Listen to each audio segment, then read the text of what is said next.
എല്ലാം ഓക്കെ അല്ലേ അണ്ണ എന്നുള്ളതായിരുന്നു പൃഥ്വിരാജിന്റെ ചോദ്യം.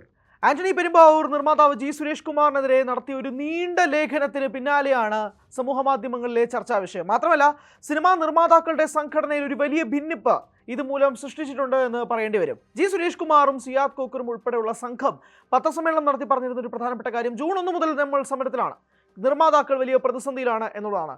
എന്നാൽ നാളുകൾക്ക് ശേഷം ആന്റണി പെരുമ്പാവൂർ കഴിഞ്ഞ ദിവസം ഉച്ചയോടുകൂടി നടത്തിയ ഒരു നീണ്ട ഫേസ്ബുക്ക് പോസ്റ്റിന് പിന്നാലെ സിനിമാ രംഗത്തുള്ള എല്ലാവരും ആന്റണി പെരുമ്പാവൂരിനെ സപ്പോർട്ട് ചെയ്തുകൊണ്ട് രംഗത്തെത്തിയിരിക്കുകയാണെന്ന് തന്നെ പറയേണ്ടി വരും. കാരണം ഈ പോസ്റ്റ് ഇട്ട പാടെ പൃഥ്വിരാജ്, ടൊവിനോ, ഉണ്ണി മുകുന്ദൻ, അജു വർഗീസ്, രമേഷ് പിഷാരടി അങ്ങനെ തുടങ്ങി നീണ്ട നിരവധി മലയാള സിനിമയിലെ പ്രമുഖ താരങ്ങൾ ഉൾപ്പെടെയുള്ളവർ ഈ ആന്റണി പെരുമ്പാവൂരിൻ്റെ പോസ്റ്റിനെ അഭിനന്ദിച്ചുകൊണ്ടും അനുകൂലിച്ചുകൊണ്ടും രംഗത്തെത്തിയിട്ടുണ്ട്. ഒരു കാര്യം നിസ്സംശയം പറയാൻ പറ്റും, നിർമ്മാതാക്കളുടെ സംഘടന ഇപ്പോൾ വലിയൊരു പ്രതിസന്ധിയിൽ പൊയ്ക്കൊണ്ടിരിക്കുകയാണ്. അത് സിനിമയിൽ നിന്നുള്ള കളക്ഷൻ കൊണ്ട് മാത്രമല്ല, അവരുടെ അഭിപ്രായങ്ങളിലെ ഭിന്നത കൊണ്ടും കൂടിയാണ്. സുരേഷ് കുമാർ കൃത്യമായി തന്നെ അതിന് പിന്നാലെ ആന്റണി പെരുമ്പാവൂർ നടത്തിയ പോസ്റ്റിന് പിന്നാലെയുള്ള പ്രതികരണത്തിൽ ജി സുരേഷ് കുമാർ പറഞ്ഞത്, ഞാനൊരു മണ്ടനല്ല, ഇത് കൃത്യമായ അസോസിയേഷനിൽ നിന്ന് എടുത്ത തീരുമാനമാണ്, അതിൻ്റെ അടിസ്ഥാനത്തിലാണ് പത്രസമ്മേളനത്തിൽ ഞാൻ വന്ന് പറഞ്ഞത്. എനിക്ക് 46 വർഷത്തെ സിനിമ പാരമ്പര്യമുണ്ട്, അതിനകത്ത് സിനിമ നിർമ്മിച്ചുമുണ്ട്. ആന്റണി പെരുമ്പാവൂർ സിനിമ കാണാൻ തുടങ്ങിയ കാലത്ത് ഞാൻ സിനിമ നിർമ്മിക്കാൻ തുടങ്ങിയതാണ് എന്ന് ആന്റണി പെരുമ്പാവൂരിനെ പ്രത്യക്ഷമായും പരോക്ഷമായും എല്ലാം വിമർശിച്ചുകൊണ്ട് സുരേഷ് കുമാർ രംഗത്തെത്തുകയും ചെയ്തിട്ടുണ്ട്. ഇതിപ്പോൾ സമൂഹ മാധ്യമങ്ങളിൽ വരുന്ന ഒരു പ്രധാനപ്പെട്ട ചോദ്യം മോഹൻലാൽ ഫാക്ടറാണ്. കാരണം മോഹൻലാൽ, ആന്റണി പെരുമ്പാവൂർ, ജി സുരേഷ് കുമാർ. ഒരു വശത്ത് ആന്റണി പെരുമ്പാവൂർ എന്ന വിശ്വസ്തനായ തൻ്റെ നിർമ്മാതാവ്, ആശീർവാദ് സിനിമാസിൻ്റെ ബാനർ നിർമ്മിക്കപ്പെടുന്ന സിനിമകൾ, ആന്റണി പെരുമ്പാവൂർ എന്ന നിർമ്മാതാവ് മോഹൻലാലുമായിട്ടുള്ള ബന്ധത്തെപ്പറ്റി ഒരു ദിവസം മുഴുവൻ സംസാരിക്കാനുള്ളത്. മറുവശത്ത് നോക്കുകയാണെങ്കിൽ ജി സുരേഷ് കുമാർ എന്ന മോഹൻലാലിൻ്റെ ഉറ്റ സുഹൃത്ത്, ചങ്ങാതി, ഏറ്റവും ചെറുപ്പകാലം മുതൽ തന്നെ ഒരുമിച്ച് പഠിച്ചവർ, അങ്ങനെ ഒരു ജി സുരേഷ് കുമാർ മറുവശത്ത് നടുക്ക് നിൽക്കുന്ന മോഹൻലാൽ. ഇതൊക്കെയാണ് ഇപ്പോൾ നടക്കുന്ന ചർച്ചകൾ. അപ്പോൾ ഇതെല്ലാം മോഹൻലാലിൻ്റെ ഡ്രിവൺ ആരോ, അല്ലെങ്കിൽ മോഹൻലാൽ അറിഞ്ഞുകൊണ്ടാണോ ആന്റണി പെരുമ്പാവൂർ ഈ പോസ്റ്റ് ഇട്ടിരിക്കുന്നത്? ജി സുരേഷ് കുമാറിനെ എതിർക്കാൻ വേണ്ടി പരോക്ഷമായി മോഹൻലാൽ തന്നെ വിട്ടൊരു പോസ്റ്റാണോ? അങ്ങനെ തുടങ്ങിയ ചർച്ചകളൊക്കെ നടക്കുന്നുണ്ട്. അതൊക്കെ വേഗമായിട്ടുള്ള കാര്യങ്ങൾ. നമുക്ക് ഫാക്ച്വലായിട്ട് വരികയാണെങ്കിൽ പൃഥ്വിരാജിൻ്റെ ഒരു സപ്പോർട്ട് എടുത്ത് പറയേണ്ടതുണ്ട്. കാരണം ലൂസിഫറിൻ്റെ 2ാം ഭാഗമായ എമ്പുരാൻ, എനിക്ക് തോന്നുന്നു ആന്റണി പെരുമ്പാവൂരിനെ ഏറ്റവും ചൊടിപ്പിക്കാനുള്ള ഒരു പ്രധാനപ്പെട്ട കാരണം നമ്മൾ എടുത്ത് നോക്കിക്കേ.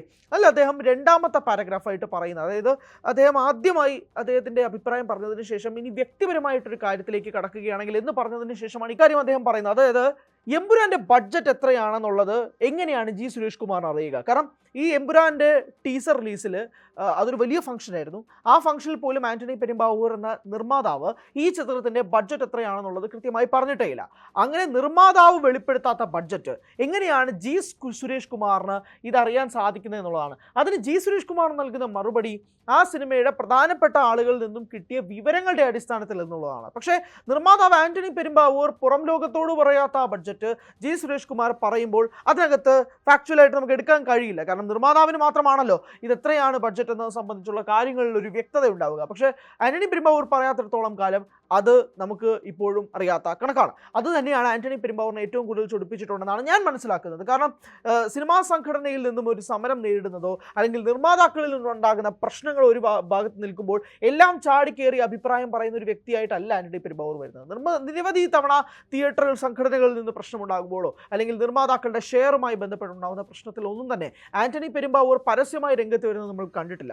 ഇത് അദ്ദേഹത്തിൻ്റെ സിനിമയുടെ ബഡ്ജറ്റിനെ കുറിച്ച് സംസാരിക്കുകയും അത് കൃത്യമായി വിശകലനം ചെയ്യുന്ന മറ്റൊരാൾ താൻ പറയാത്ത ബഡ്ജറ്റിനെ പറ്റി സംസാരിക്കുകയും ചെയ്തതുകൊണ്ടാകാം ആന്റണി പെരുമ്പാവൂരിന് ചൊടിപ്പിച്ചത് എന്നുള്ളത് മനസ്സിലാക്കേണ്ടി വരും. മാത്രമല്ല, വളരെ ശക്തമായ ഭാഷയിൽ ഒന്നുമല്ല ആ ഒരു കത്ത് വന്നത്. പറയേണ്ട കാര്യങ്ങൾ കൃത്യം, സ്പഷ്ടം. അത് ആർക്കെതിരെയാണോ പറയേണ്ടത് അത് കൃത്യമായി ബഹുമാനത്തോടു കൂടി തന്നെ ആ ഫേസ്ബുക്ക് പോസ്റ്റിൽ പറഞ്ഞിട്ടുണ്ടെന്നാണ് ഞാൻ മനസ്സിലാക്കുന്നത്.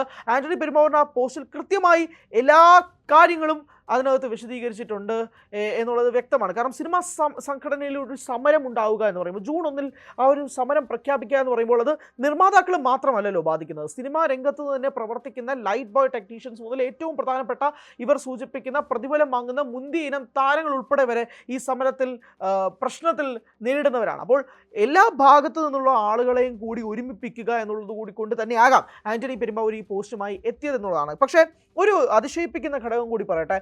ജി സുരേഷ് കുമാറിൻ്റെ നിർമ്മാതാക്കളുടെ സംഘടന ഈ കാര്യം വ്യക്തമാക്കിയതിനു ശേഷം പ്രസ് മീറ്റിൽ ജൂൺ 1 മുതൽ സമരമുണ്ട് എന്ന് പറഞ്ഞതിന് ശേഷം സിനിമാ താരങ്ങൾ എല്ലാവരും മൗനത്തിലായിരുന്നു.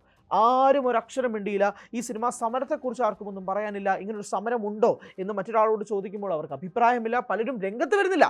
ആന്റണി പെരുമ്പാവൂർ എന്ന നിർമ്മാതാവ് വന്നതിന് പിന്നാലെ ആണ് ഈ ഒരു മാറ്റം വരുന്നത്. ജി സുരേഷ് കുമാർ അവിടെയും ആന്റണിയെ പ്രത്യക്ഷമായി തന്നെ എതിർക്കുന്നുണ്ട്. അത് ആന്റണിയോട് പറയുന്നത്, ആന്റണി നിർമ്മാതാക്കളുടെ സംഘടനയിൽ ഉണ്ടെങ്കിൽ പോലും പല ചർച്ചകളിലോ മീറ്റിങ്ങിലോ ആന്റണി പങ്കെടുക്കാറില്ല. ആന്റോ ജോസഫ് എന്ന നിർമ്മാതാവായിക്കോട്ടെ, അതായത് പ്രൊഡ്യൂസേഴ്സ് അസോസിയേഷൻ്റെ പ്രസിഡന്റായ ആന്റോ ജോസഫ് നീണ്ട ലീവിലാണ്.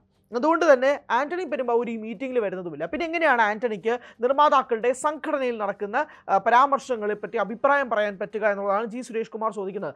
അതുപോലെ തന്നെ സിയാദ് കോക്കർ എന്ന നിർമ്മാതാവും ജി സുരേഷ് കുമാറിനോടൊപ്പം തന്നെ ആ പ്രസ് മീറ്റിൽ അംഗമായിരുന്നതാണ്. സിയാദ് കോക്കറും കൃത്യമായി തന്നെ ആന്റണി പെരുമ്പാവൂരിനെ വിമർശിക്കുന്നുണ്ട്. അതായത് രണ്ട് ചേരിയായിട്ട് നിർമ്മാതാക്കൾ മാറുന്ന ഒരു കാഴ്ചയിലേക്കാണ് കാര്യങ്ങൾ മാറുന്നത്. അതായത് കേരള ഫിലിംസ് പ്രൊഡ്യൂസേഴ്സ് അസോസിയേഷൻ രണ്ട് ചേരിയിലേക്ക് തിരിയുകയാണ്.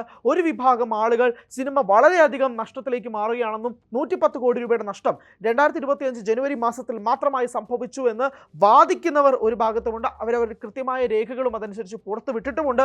എന്നാൽ മറുഭാഗത്ത് മലയാള സിനിമയെ സംബന്ധിച്ചിടത്തോളം 2023-24 കാലഘട്ടത്തിലൊക്കെ സുവർണ്ണ കാലഘട്ടമായിരുന്നു.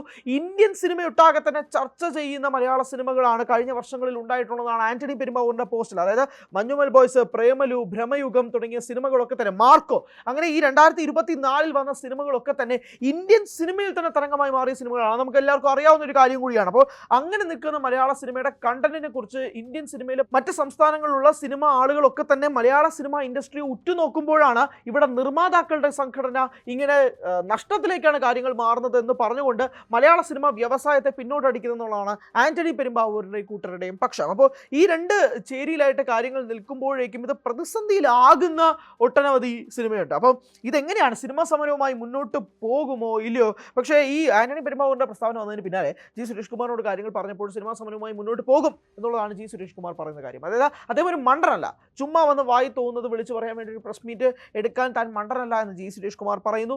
കൃത്യമായ അംഗങ്ങളോട് സംസാരിച്ചതിന് ശേഷം നിർമ്മാതാക്കൾ എടുത്ത തീരുമാനത്തിന് ശേഷമാണ് press meet G Suresh Kumar നടത്തുകയും ചെയ്തത്. അപ്പോൾ ഒരു വല്ലാത്ത ആവലാതി, വല്ലാത്ത പേടിയും ഒക്കെ തന്നെയാണ് സിനിമാ മേഖലയിൽ നിലനിൽക്കുന്നത്. അപ്പോൾ ആന്റണി പെരുമ്പാവൂർ പറയുന്ന ഒരു ഭാഗം ഒരു വശത്ത് നിൽക്കുമ്പോൾ ജി സുരേഷ് കുമാർ പറയുന്ന ഒരു ഭാഗം മറുവശത്തും കൂടി നിൽക്കുകയാണ്.